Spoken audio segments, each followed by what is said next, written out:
This episode is sponsored by the Mayfair Hotel, a 5-star hotel located in the heart of London's most iconic neighbourhood. It's a fabulous place. Since 1927, the Mayfair has been a landmark in the city's hospitality scene, timeless and glamorous spot to stay, socialise and explore the very best of London. I love it because it's only a short walk from the West End theatres. Even if you're not going to the theatre, there's award-winning Japanese and Italian dining options at the Mayfair kitchen, as well as private events on the Secret Terrace, cocktails in the elegant Mayfair bar, or spa days at the Urban Retreat. So the Mayfair offers modern luxury for every occasion. So visit www.themayfairhotel.co.uk for more information. It's a very special week this week. Alex, we've actually been out to the theatre together. We did. We went and got a drink beforehand. And food. I know. Dinner and a show. Whole sophisticated outing. We went to see Inside Number 9 Stage Fright, based on Inside Number 9, which is Reece Shearsmith and Steve Pemberton's much-loved 9 series show that was on the BBC and now comes to the stage. Comes to Wyndham's Theatre. I have watched the television show and very much liked it, but I haven't watched every episode, which you have. So I took you along as my Bible, and I was quite glad I did, because there is, especially in the first half, a lot of references that you will only get if you have watched it on TV. I was one of those awful audience members that would sort of tap you and be like, that's a reference to something from the series. Which, you know, I feel as though some actors may want to murder people who sort of like disrupt It's a show like that. It feels like a very good way to start this episode of the WhatsOnStage podcast with me, Sarah Crompton. And me, Alex Wood. Because it is really all about the stage, isn't it? Its cleverness, it seems to me, is that though the first half does contain an adapted television episode, the whole thing is a love letter to theatre. And particularly oddly, since we did talk about it on our last Q&A episode about the whole tradition of ghosts in the theatre and ghost lights and hauntings and all the rest of it, very, very much plays on that idea that theatre has multiple layers of reality and unreality within it. Yes, because it's titled Stage Fright, you know it's going to be a mixture of whimsical meta theatre, and there's some very funny jokes in reference to plays like 222 and Sunset Boulevard, but also frights are there aplenty. I think you said you were worried about there being some shocks and spills. I know. I'm not very good with horror, and I'm still recovering from seeing The Woman in Black about 20 years ago. I'm willing to brace myself for it, but it's like with Jordan Peele's films that I really, really need to watch with somebody, and I quite often turn away rather than, because I can feel a fright coming, so I quite often close my eyes. I felt occasionally with Stage Fright that perhaps I shouldn't have closed my eyes at the key moment.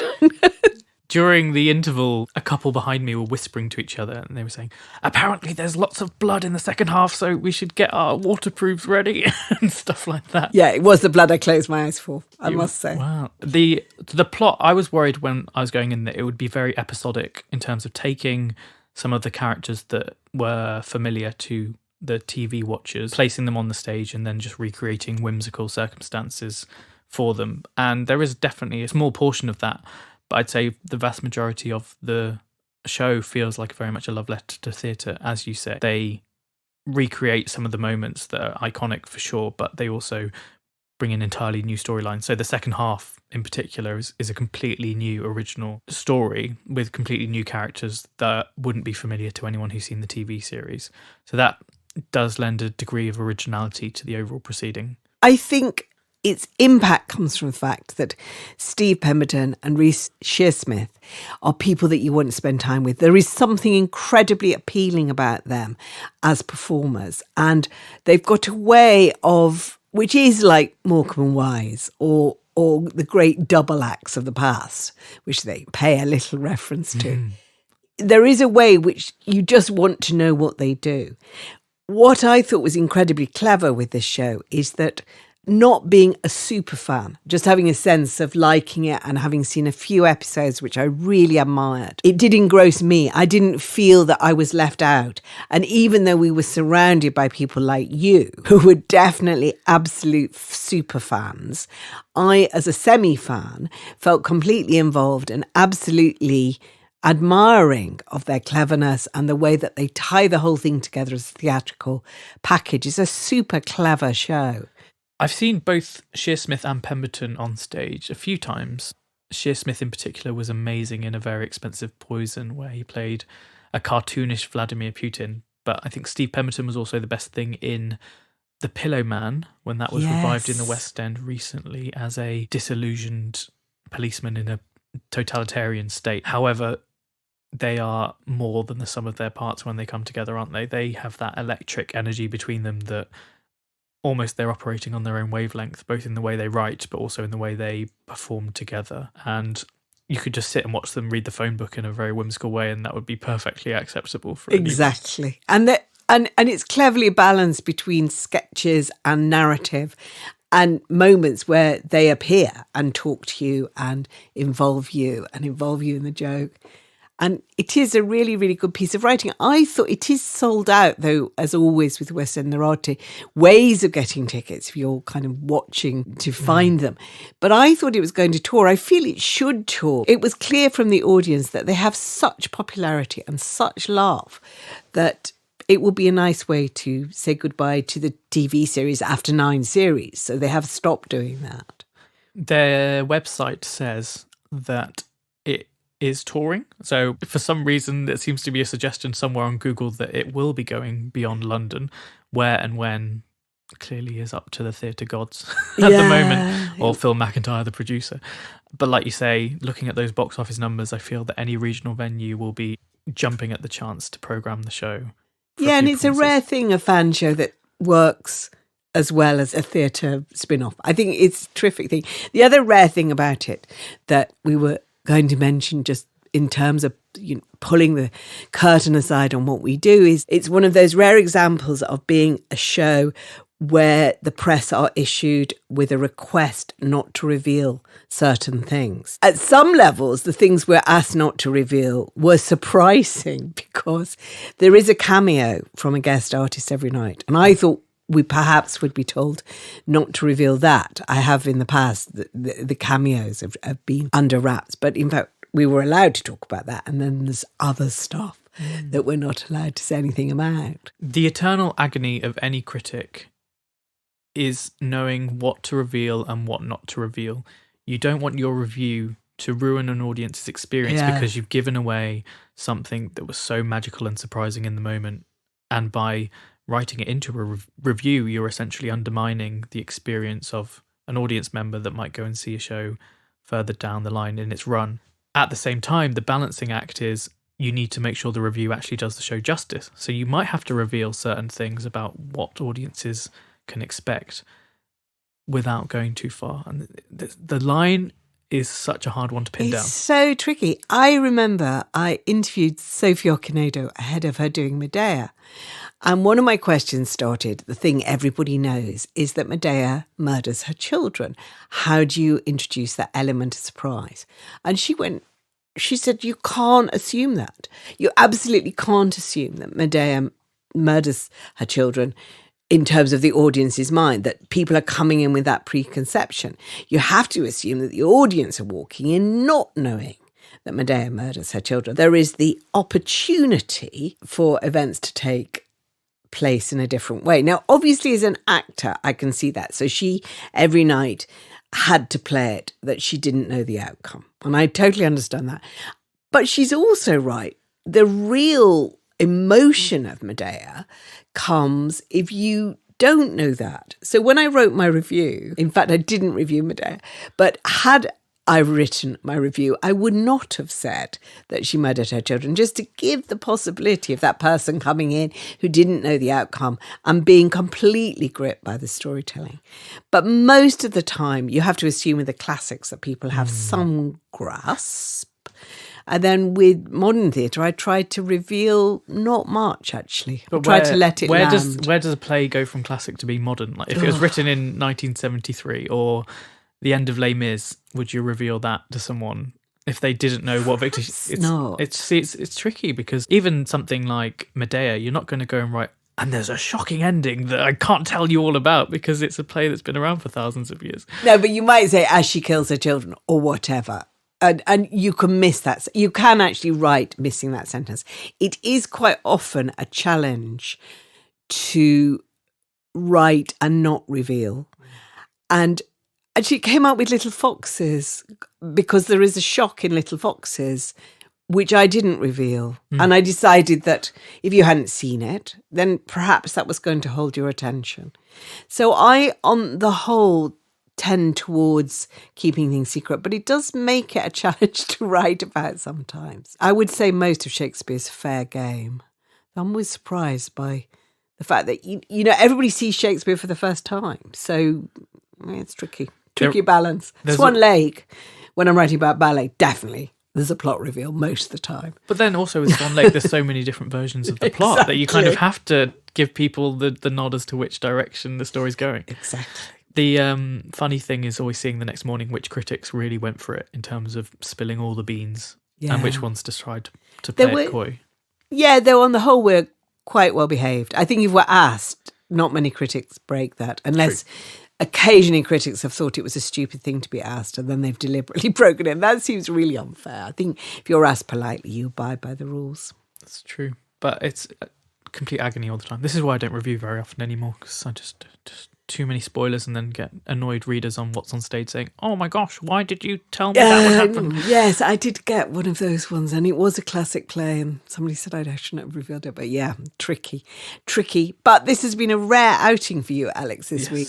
Being allowed out at all because you've been up to your eyes in getting ready for the WhatsOnStage Awards. Coming up in 2 days' time at the London Palladium. After many months of nominating and voting and planning, the glitzy ceremony taking place, hosted by Sisters Supreme Gina and Maz Murray, who will be overseeing proceedings as we dish out 24 awards across a number of categories for shows over the last year or so, all voted for by the public, which means that it's their decision, not mine. I can't be held to account for any of the wins. But you can be held to account for the quality of the concert, which must be really stressful because obviously it's an awards ceremony and the awards are really important. But one of the things I like about the WhatsOnStage Awards is that they go out of their way to make it an enjoyable event.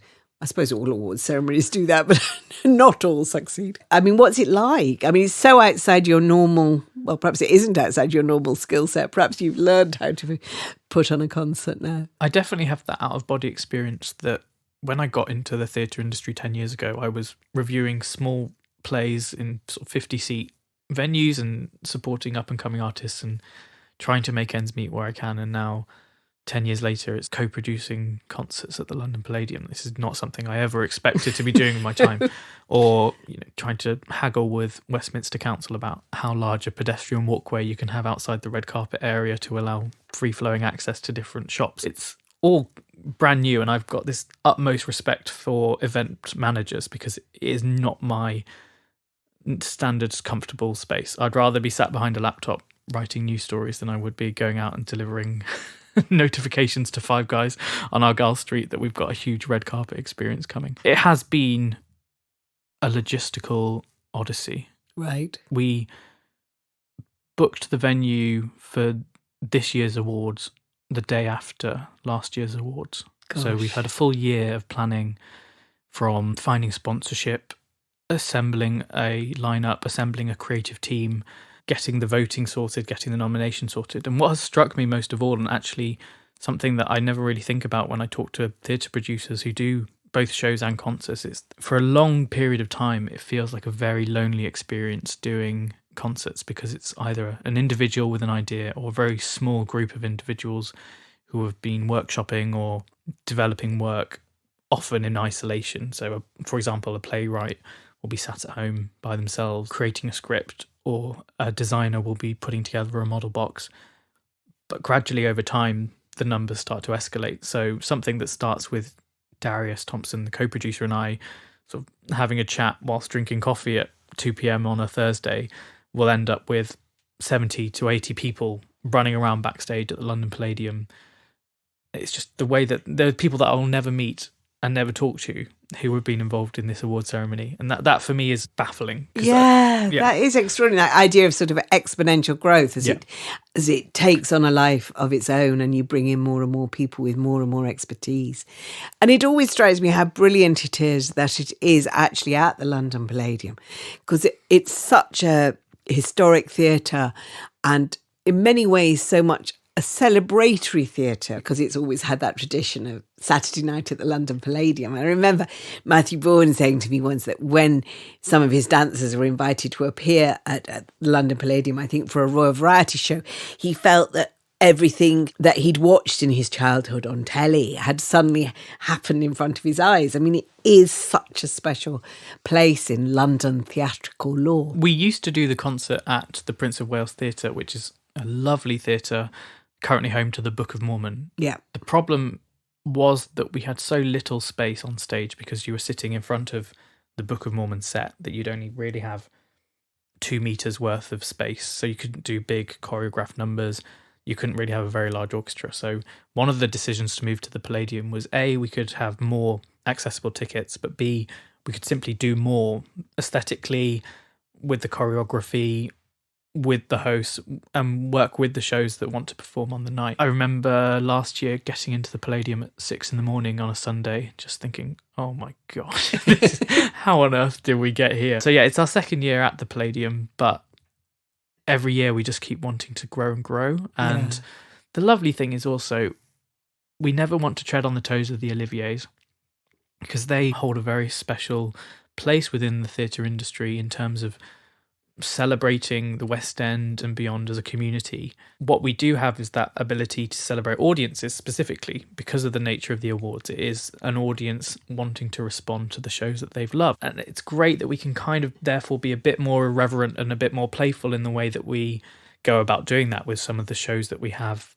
performing or some of the individuals that we have as presenters. It's just a bit more silly, and I think that theatre itself can often be a very silly medium, so why not lean into that and show that really that ultimately, even though these shows can be very classy and premium experiences, just it can also be fun just to have a laugh at your own expense sometimes. Yeah, and I love the fact that you in the performances this year there are shows that I won't have seen, like The Artist and Becoming Nancy. Yes. Both you've got performances, or we've got performances from both of those, and that's exciting for me because I haven't seen them. Yeah, I'd say actually of the 5 shows that we've gone to that have been programmed, 3 of them haven't yet been fully staged in London. So you've got Becoming Nancy, you've got The Artist, and then there's also 42 Balloons, which was staged at the Lowry in Salford. Each very distinct and unique shows, but should hopefully be allowed to sort of soar on the London Palladium stage. So I can't wait to see how those are sort of showcased to a London audience when they never actually were seen, specifically by a London audience when they were first on. I'll be sitting there in the audience looking forward to it. I have actually stood on the stage of the London Palladium and introduced a show when the Telegraph did a readers' evening for The Sound of Music, which was good fun. I like being on the stage and speaking.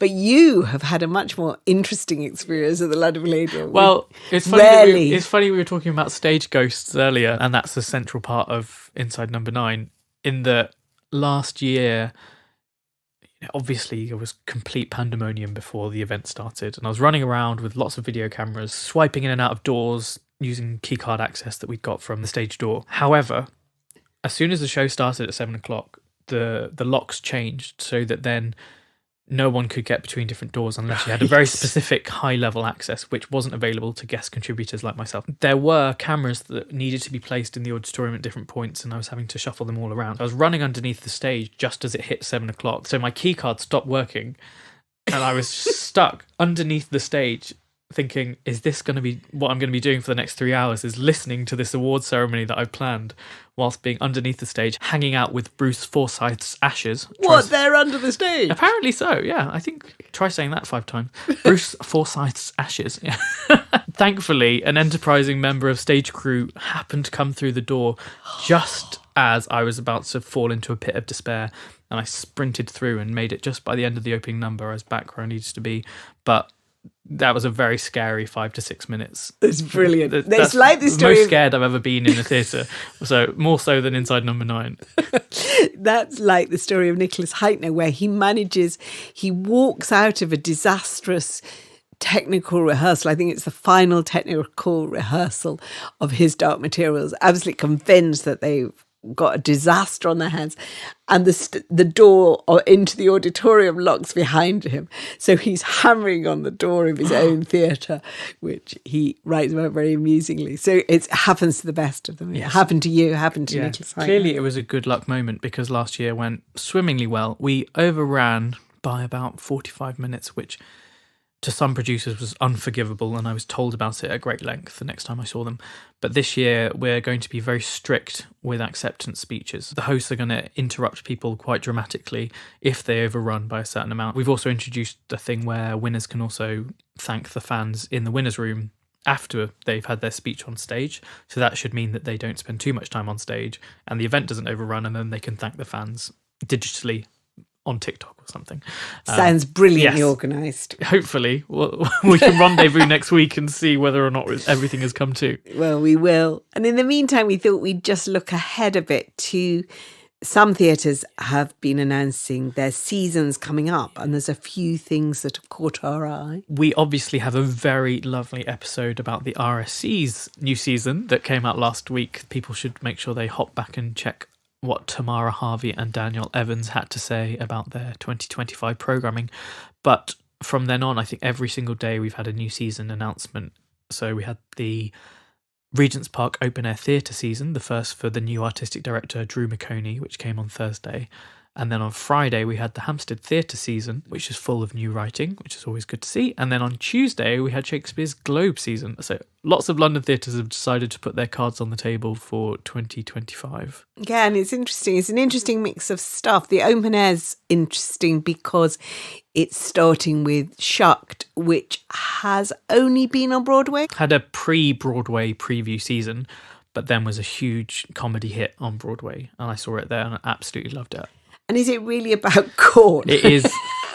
Honestly, it's not just about corn, because there's not so much you can say about corn, but definitely corn underpins everything about the show. And it feels almost like a more benign Book of Mormon in that it doesn't really... There isn't anyone that's the butt of the joke, but there's just so many great jokes in it. And Cameron McIntosh came to Broadway and saw it and was absolutely in awe. And then there was an initial press release saying it was going to one of his venues.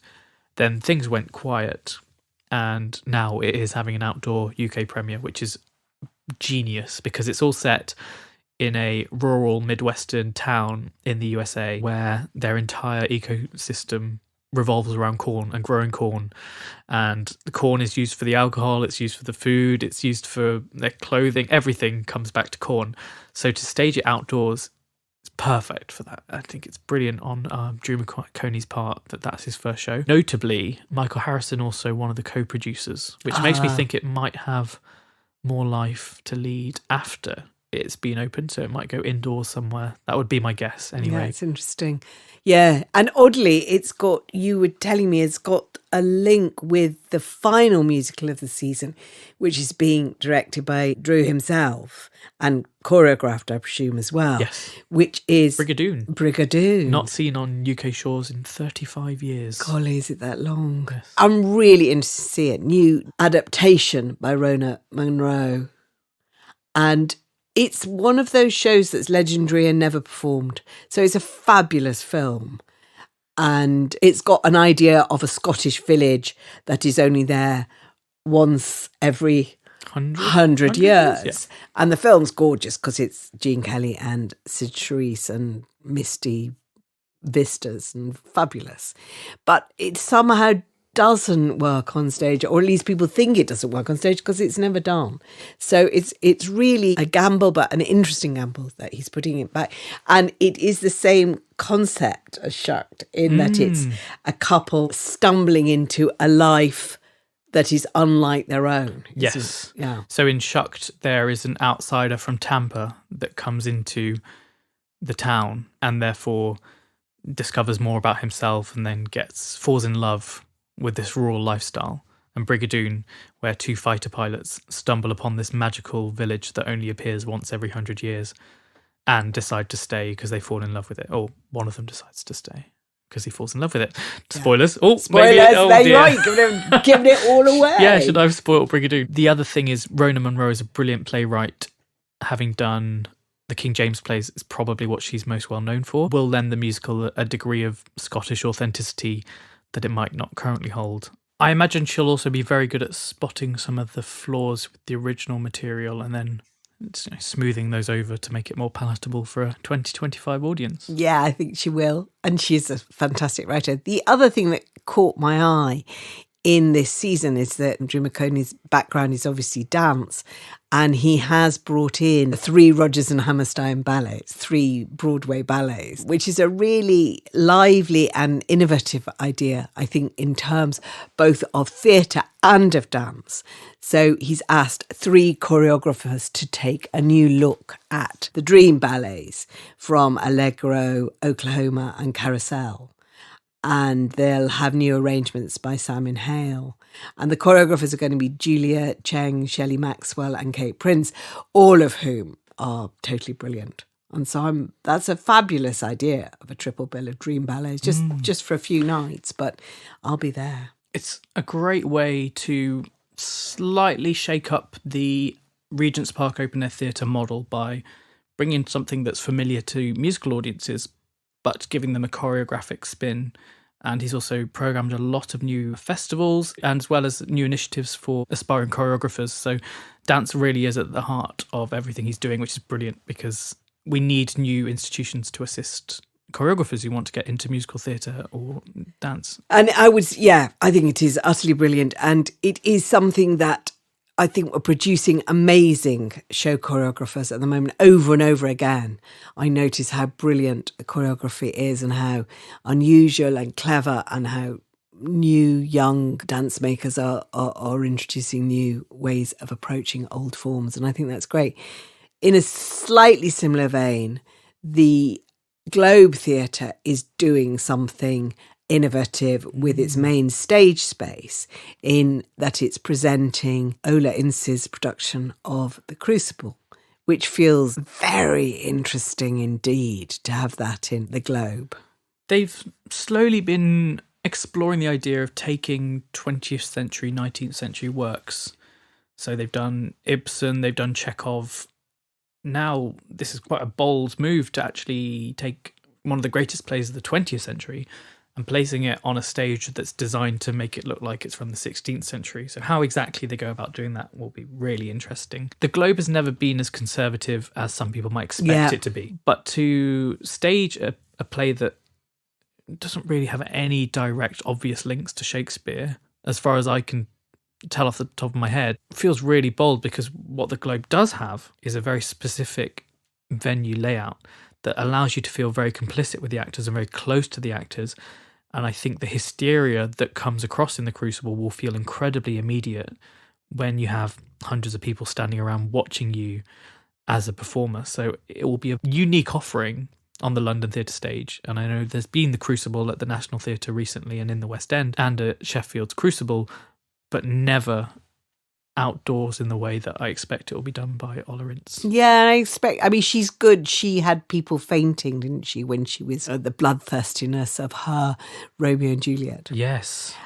So she is quite a visceral director.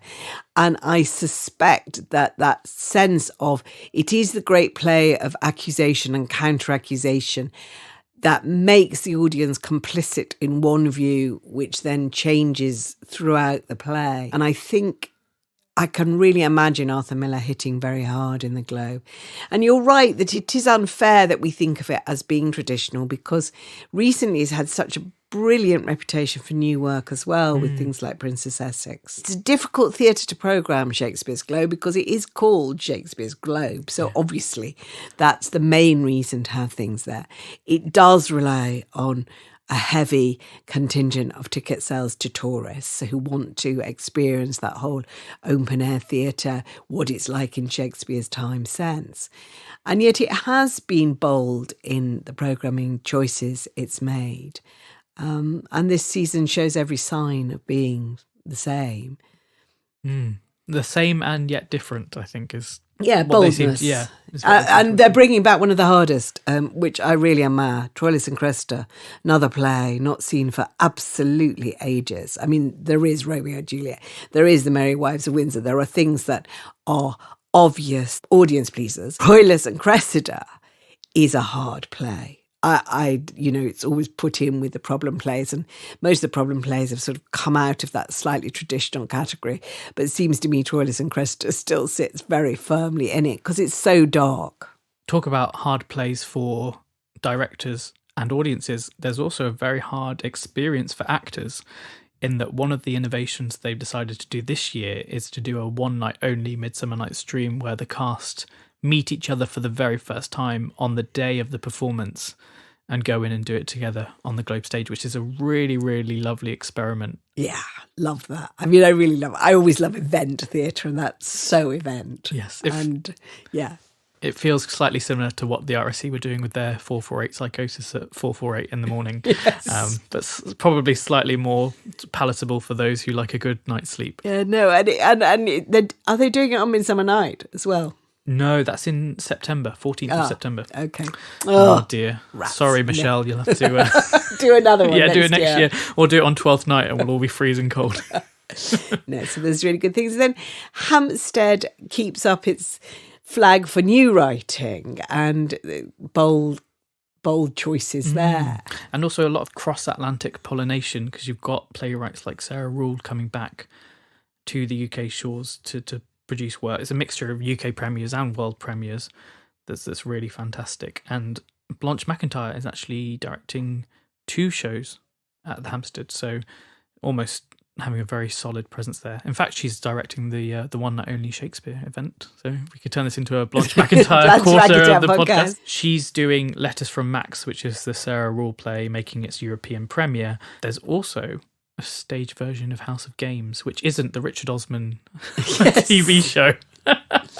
Richard Osman's House of Games. Yes. David Mamet's House of Games.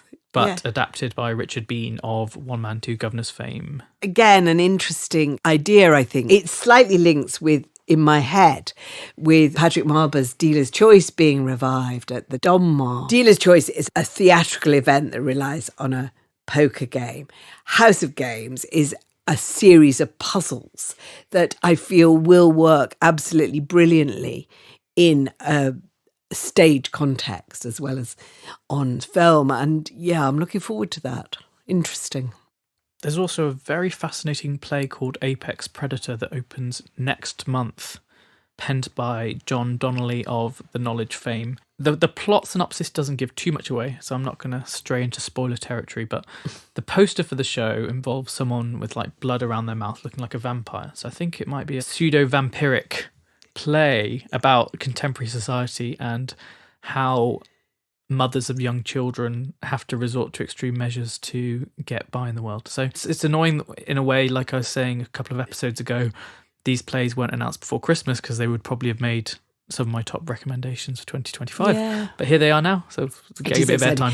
Look, the poster makes me think it's going to be another theatrical experience where I'll have to hide under a blanket for large parts of it. But I'm hoping that I'll be able to watch most of it. Always like a good bit of blood on stage. Exactly. Yeah. That's a subject for another podcast. But speaking of other podcasts, one exciting bit of news to finish this episode is that we've got another Q&A episode coming up soon, and we are on the hunt for questions.